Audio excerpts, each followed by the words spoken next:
আপনি কি খুব দুশ্চিন্তায় আছেন? আপনার কি মনে হচ্ছে চারপাশের সব রাস্তা বন্ধ হয়ে গেছে?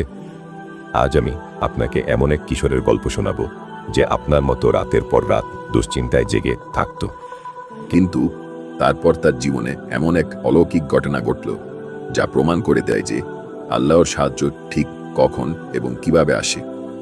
এই ভিডিওর শেষ কথাগুলো হয়তো আজ আপনার জীবনের মোড় ঘুরিয়ে দিতে পারে, তাই একটি সেকেন্ডও মিস করবেন না।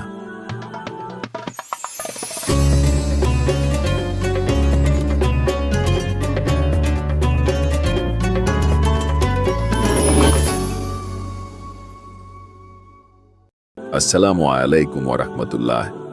প্রিয় দর্শক, আপনাদের সবাইকে স্বাগতম ইসলামিক ইনার পাওয়ার চ্যানেলে। আমরা আমাদের এই চ্যানেলে প্রতিনিয়ত এমনই সব ঈমান জাগ্রত হওয়া এবং শিক্ষণীয় গল্প শেয়ার করি। আপনি যদি এই পরিবারের নতুন সদস্য হতে চান এবং নিজের ঈমানি শক্তিকে আরও মজবুত করতে চান, তবে এখনই সাবস্ক্রাইব করে আমাদের সাথে যুক্ত হন।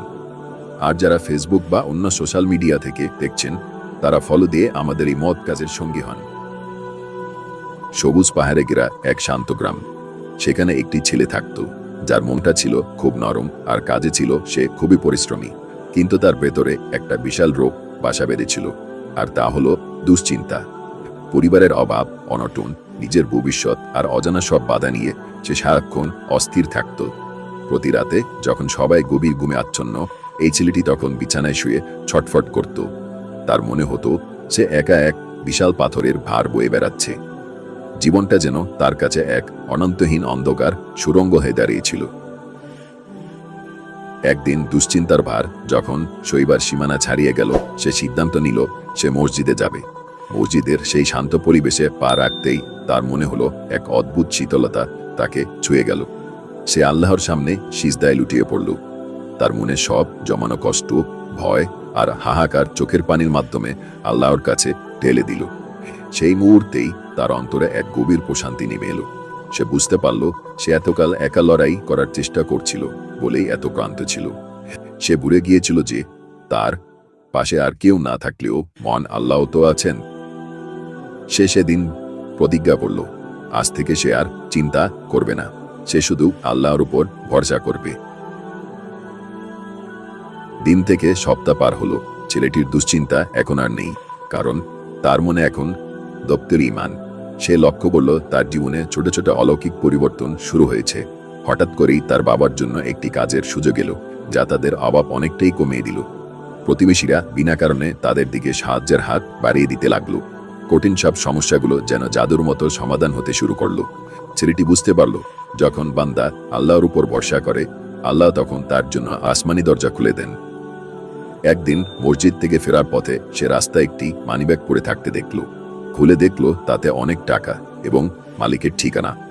চরম অভাবের মাঝেও ছেলেটি এক মুহূর্তের জন্য দ্বিধা করল না।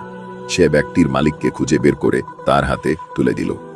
মানিব্যাগের মালিকটি ছেলেটির এই সততা দেখে অবাক হয়ে গেলেন। তিনি তাকে অনেক টাকা পুরস্কার দিতে চাইলেন, কিন্তু ছেলেটি বিনয়ের সাথে তা প্রত্যাখ্যান করল। সে বলল, আমি শুধু আমার ঈমানি দায়িত্ব পালন করেছি। ছেলেটির এই সততা দেখে সে ব্যক্তি এতটাই মুগ্ধ হলেন যে তিনি নিজ উদ্যোগে ছেলেটির পুরো পরিবারের আর্থিক দায়িত্ব নেওয়ার ঘোষণা দিলেন। অভাবের মেঘ চিরতরে কেটে গিয়ে সেখানে আনন্দের সূর্য হাসল। এই গল্পটি আমাদের শিখিয়ে দেয় যে আল্লাহর সাহায্য সবসময় আমাদের ইচ্ছামতো সময়ে আসে না, বরং তা আসে আল্লাহর নির্ধারিত নিখুঁত সময়ে।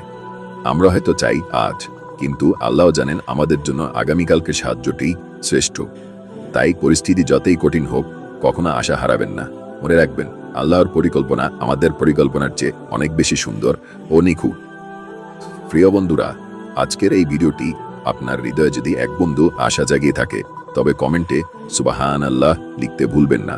আপনার একটি লাইক এবং শেয়ার হয়তো অন্য কোনো দুশ্চিন্তাগ্রস্ত মানুষের মনে আশার আলো জ্বালাতে পারে। ইউটিউব থেকে দেখে থাকলে আমাদের ইসলামিক ইনার পাওয়ার চ্যানেলটি এখনই সাবস্ক্রাইব করুন, আর ফেসবুক বা টিকটক থেকে দেখে থাকলে আমাদের পেজটি ফলো করুন। আমাদের প্রতিটি ভিডিওর উদ্দেশ্য আপনার ভেতরের আধ্যাত্মিক শক্তিকে জাগিয়ে তোলা। পরবর্তী ভিডিও পর্যন্ত ভালো থাকুন, আল্লাহর উপর ভরসা রাখুন।